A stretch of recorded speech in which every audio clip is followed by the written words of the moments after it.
Hello students, welcome to my YouTube channel. आज हम multiple choice question plus one accountancy के accounting and introduction first unit के जो selected आपके multiple choice question हैं जो एग्जामिनेशन पॉइंट ऑफ से बड़े इंपॉर्टेंट हैं। साथ साथ में आपको पता होना चाहिए कि जो कम्पिटिटिव एग्जाम की तैयारी कर रहे हैं, जैसे लेक्चरर कमीशन की तैयारी कर रहे हैं, पीजीटी कमीशन की तैयारी कर रहे हैं, किसी भी कमीशन के लिए वह तैयार हैं, तो उसके लिए मैं छोटी छोटी वीडियो बना रहा हूँ। और आज की जो हमारी वीडियो है अकाउंटिंग एंड इंट्रोडक्शन सिस्टम पर है, जिसमें मैं कुछ एक मल्टीपल चॉइस क्वेश्चन आपको बड़े डिटेल एक्सप्लेनेशन के साथ बताऊंगा। सभी से आग्रह है कि आप इन मल्टीपल चॉइस क्वेश्चन को बड़े ध्यान से सुने और बड़े ध्यान से देखें वीडियो को, और अंत में वीडियो को के बारे में अपने विचार और कमेंट जरूर दें। Please subscribe my channel. तो आज का मैं वीडियो स्टार्ट करता हूं। तो अकाउंटिंग, सबसे पहला क्वेश्चन है, फर्स्ट क्वेश्चन है आपका कि अकाउंटिंग क्या है। Accounting is an art, A science, an art और साइंस, नाइदर आर्ट और साइंस। तो अकाउंटिंग जो है इसका राइट आंसर है कि अकाउंटिंग इज एन आर्ट और साइंस। अकाउंटिंग जो है वो आर्ट भी है और साइंस भी है। तो accounting is an art, accounting is a science. When question is asked, तो accounting is an art and science both. Second question, book keeping means keeping books, recording books, recording business transaction and all of the above. तो इसका जो right answer है, book keeping means recording business transaction in the books of account. तो इसका जो right answer है वो C है, book keeping means recording business transaction in the books of account. तो इसका राइट आंसर है C, recording business transaction.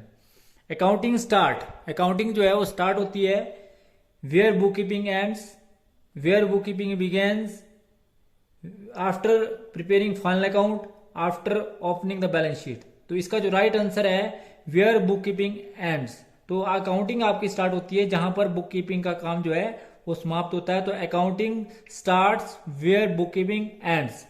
Characteristics of accounting is recording, classifying and summarising. तो ये सारे के सारे इसके कैरेक्टर हैं। अकाउंटिंग के अंदर हम रिकॉर्डिंग भी करते हैं, क्लासिफिकेशन भी करते हैं और समरी भी बनाते हैं। तो ऑल ऑफ द अबव जो इसका राइट आंसर है, the right answer is all of the above. Which one is the objective of accounting? So what is the objective of accounting? To ascertain the profit and loss account, to ascertain the financial position, to provide information to the various users. तो ये सारे जो हैं इसके objectives हैं। तो the all of the above is the right answer। उसके बाद है which function of accounting is not to be, is not to, the function of accounting is not to recording business transaction, recording personal transaction, determining profit and loss of the business, determining financial position. तो इसका जो function नहीं है यानी कि objective नहीं है वो है रिकॉर्डिंग पर्सनल ट्रांजेक्शन। तो बी जो है इसका राइट आंसर है। इसमें ये पूछा है कि इसमें से इसका कौन सा फंक्शन नहीं है। तो रिकॉर्डिंग बिजनेस ट्रांजेक्शन भी है, determining profit and loss account भी है और डिटरमाइनिंग फाइनेंशियल पोजीशन भी है। अर्थात इसका जो ऑब्जेक्टिव नहीं है वो है रिकॉर्डिंग पर्सनल ट्रांजेक्शन। उसके बाद है internal user of accounting information are, कि what are the internal users of accounting information are. तो आप सभी जानते हैं कि तीन ही जो इंटरनल यूजर्स हैं, एक आपका मैनेजमेंट है, एक आपका ओनर है और तीसरा आपका एम्प्लॉई है। तो इसका जो ऑप्शन जो आपके पास दिए हैं वो मैनेजमेंट है, क्रेडिटर्स है, बैंकर्स है और इन्वेस्टर है। तो मैंने जैसे आपको बताया कि इसके तीन ही हैं, जिसमें सबसे पहले आपका ओनर है, फिर नंबर 2 मैनेजमेंट है और तीसरा एम्प्लॉई है। तो इसका मतलब है इसका जो राइट आंसर है इंटरनल यूजर्स में जो ऑप्शन में दिया हुआ है मैनेजमेंट। उसके बाद है external users of accounting information are, कि what are the external users of accounting information, कि जो अकाउंटिंग इन्फॉर्मेशन के एक्सटर्नल यूजर्स हैं वो कौन कौन से हैं। तो आप सभी जानते हैं ये क्रेडिटर्स भी हैं, पोटेंशियल इन्वेस्टर भी है, रिसर्चर्स भी हैं। तो ऑल ऑफ द एबव जो है इसका राइट आंसर है ऑप्शन में। जितने भी आपके एक्सटर्नल यूजर्स हैं आप सभी जानते हैं कि मैनेजमेंट, ओनर और एम्प्लॉय को छोड़कर जितने भी बाकी पार्टीज हैं वो एक्सटर्नल यूजर्स हैं। तो ये सारे के सारे हैं इसमें जो ऑप्शन में दिए हुए हैं। Creditor of the business wants to know, आप सभी जानते हैं कि क्रेडिटर्स ऑफ द बिजनेस क्या जानना चाहते हैं, profitability of the business, employment opportunity या credit worthiness of the business, तो इसका राइट आंसर है credit worthiness of the business. तो इनका मेन मोटिव है इसी चीज को जानना। डी जो है बिजनेस लॉन्गेविटी के बारे में कुछ नहीं सोचना है। तो creditors of the business wants to know the credit worthiness of the business. उसके बाद है question number 10, limitations of accounting, कि अकाउंटिंग की लिमिटेशंस क्या है, सीमाएं क्या है। Number 1, based on historical cost, influenced by personal judgement, और सी आपके पास दिया इनकम्प्लीट इन्फॉर्मेशन। तो ये सारी की सारी जो है इसकी लिमिटेशंस हैं। बेस्ड ऑन हिस्टोरिकल कॉस्ट ए दिया है, बी दिया इन्फ्लुएंस्ड बाय पर्सनल जजमेंट, सी दिया इनकम्प्लीट इन्फॉर्मेशन, एंड डी दिया ऑल ऑफ द अबव। तो all of the above is the right answer. तो इसका जो राइट आंसर है ऑल ऑफ द अबव है। Question number 11, which of the following is not the limitation of accounting, incomplete information, omission of qualitative information, evidence in legal matters based on accounting conventions. तो ये ए, B और D जो है ये इसकी limitations हैं। सी जो है इसका राइट आंसर है, ये इसकी लिमिटेशंस नहीं है, एविडेंस इन लीगल मैटर्स। तो एविडेंस इन लीगल मैटर्स जो है इसका राइट आंसर है। तो इसका मतलब है ये इसकी लिमिटेशंस नहीं है। Which one is the branch of accounting, तो अकाउंटिंग की ब्रांचेस कौन कौन सी हैं, तो जिसमें फाइनेंशियल अकाउंटिंग, कॉस्ट अकाउंटिंग और मैनेजमेंट अकाउंटिंग ऑप्शन आपके पास दिए हैं। Financial accounting is the branch of accounting, cost accounting is also branch of accounting, management accounting इसके अतिरिक्त tax accounting, government responsibility accounting and social responsibility accounting और public accounting जो है वो अकाउंटिंग की ब्रांचेज हैं। तो इसका मतलब है कि ऑल ऑफ द अबव जो है वो अकाउंटिंग की ब्रांचेज के अंदर आती है। उसके बाद है which of the following is not ए सब फील्ड ऑफ अकाउंटिंग, तो सब फील्ड अकाउंटिंग की नहीं है, कौन सी नहीं है, फाइनेंशियल अकाउंटिंग है, कॉस्ट अकाउंटिंग है, मैनेजमेंट अकाउंटिंग है। जो बुक कीपिंग है वो सब फील्ड ऑफ अकाउंटिंग नहीं है बल्कि मेन फील्ड ऑफ अकाउंटिंग की है। तो बुक कीपिंग जो है वो सब फील्ड ऑफ अकाउंटिंग नहीं है। अर्थात दूसरे शब्दों में आप बोल सकते हैं कि इसका राइट आंसर जो है वो डी है, book keeping. Qualitative characteristics of accounting information are, कि एक अच्छे जो आपका अकाउंटिंग इन्फॉर्मेशन सिस्टम है उसके अंदर कौन कौन सी विशेषताएं होनी चाहिए। तो A, reliability, relevance, understandable, all of the above. तो ऑल ऑफ द अबव जो है इसका राइट आंसर है। ये सारी की सारी क्वालिटी इसके अंदर होनी चाहिए। अकाउंटिंग साइकिल इंक्लूड, आप सभी जानते हैं अकाउंटिंग साइकिल जो है वो इंक्लूड करती है recording, classifying and summarising, analysis and interpretation also include. तो इसके अंदर जो है ऑल ऑफ द अबव जो है वो राइट आंसर है। उसके बाद अगला क्वेश्चन है which of the following is not be record in the books of account, तो इसमें कौन सी चीज रिकॉर्ड नहीं की जाती है बुक्स ऑफ अकाउंटिंग में। सेल ऑफ गुड्स रिकॉर्ड की जाती है, पेमेंट ऑफ वेजेस भी रिकॉर्ड की जाती है, एफिशिएंसी ऑफ स्टाफ रिकॉर्ड नहीं की जाती है। तो इसका राइट आंसर है efficiency of staff, फ्रीजेज of goods जो है वो भी रिकॉर्ड की जाती है। उसके बाद था द बेसिक फंक्शन, क्या क्वेश्चन नंबर 17 है, the basic function of financial accounting is to, the basic function of financial accounting क्या है, recording of business transaction, interpreting financial data या असेसमेंट द मैनेजमेंट। तो इसका जो बेसिक फंक्शन है अर्थात जिसको आप बोल सकते हैं फर्स्ट फंक्शन जो है वो फाइनेंशियल अकाउंटिंग का है वो है रिकॉर्डिंग ऑफ बिजनेस ट्रांजेक्शन। तो राइट आंसर है इसका recording of business transaction. The basic function of financial accounting is to recording the business transaction. The next question is which is the last step of accounting as a process of information, which is the last step of accounting as a process of information. तो ये बोलता है कि last step क्या है accounting का process of information में। तो आप सभी जानते हैं recording of the transaction first step है, प्रिपरेशन ऑफ फाइनेंशियल स्टेटमेंट भी इसका एक प्रोसेस है परंतु ये इंटरमीडिएट का है, इंटरप्रिटेशन ऑफ इंफॉर्मेशन भी है, परंतु जो इसका लास्ट प्रोसेस है वो है communication of information. Communication of information is the last step of accounting as a process of information. तो इस बात का ध्यान रखें कि communication of information is the last step of accounting as a process of information. उसके बाद है question number 19, which of the following is the first step of accounting.